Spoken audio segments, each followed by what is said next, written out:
Kani kedai ke Batisi TV, bat pidang pet ya ke kubur baman kasni, belawan rashapi da ke rupa, ringkat bat ke orange Nissan, lom sokpo near Fire Brigade Ground, Shillong.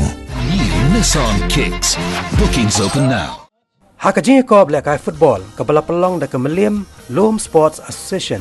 Ya ke bala tem ke Mylliem Loam Football League Tournament 2018. Ke balong ru kesien ke bapra nadu bala pelong ya ka. Haka ni ke kenti ke nam Lahduh. La job da kekenhon Mawnarian Sports Club. Bat kini ke Lympung ke Lahduh nudu unai lor jong senam arjakat pra. Haka bala wan simenta da ki kan reu tuli kenhon baro. Kini ke kenhon kelayo banyo ra ya ke nam Lahduh. Hadian baklala ban peliem no ya ke kenhon mau penti da argol la kawai. Haka jing lang sam kusnam lai don lang ru MLA kini katan. Uba Hamlet Doling ubalong ru menteri sarkar ke jela. Uba bat ya ketnat ki kampun roisor.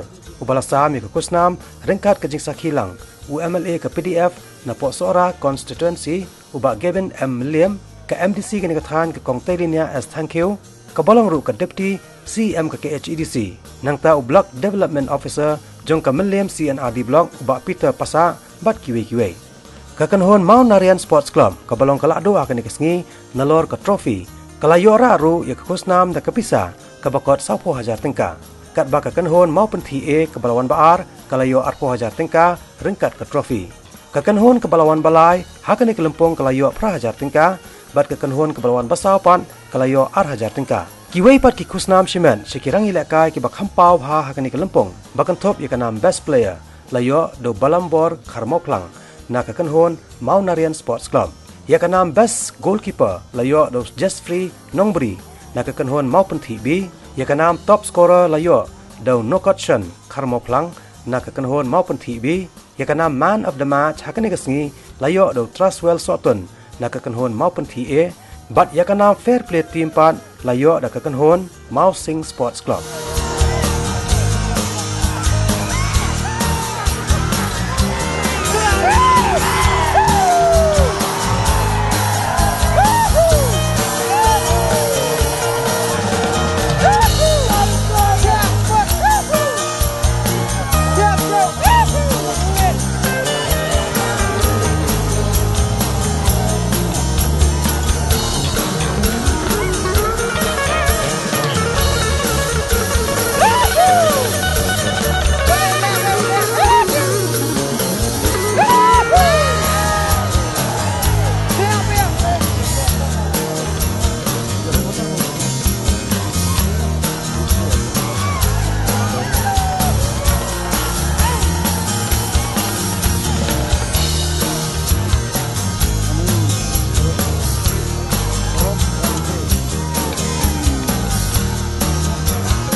De geneigde platinen van niet omheen te gaan beaarden te treden.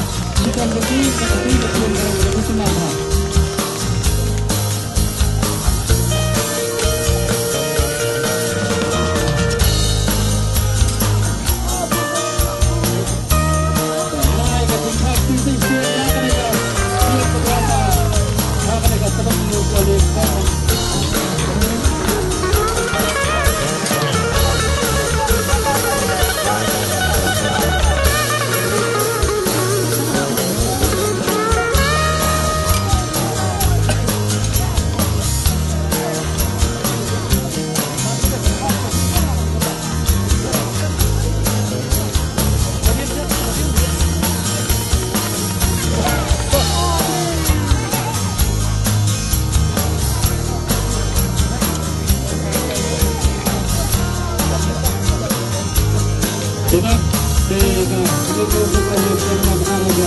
That's right.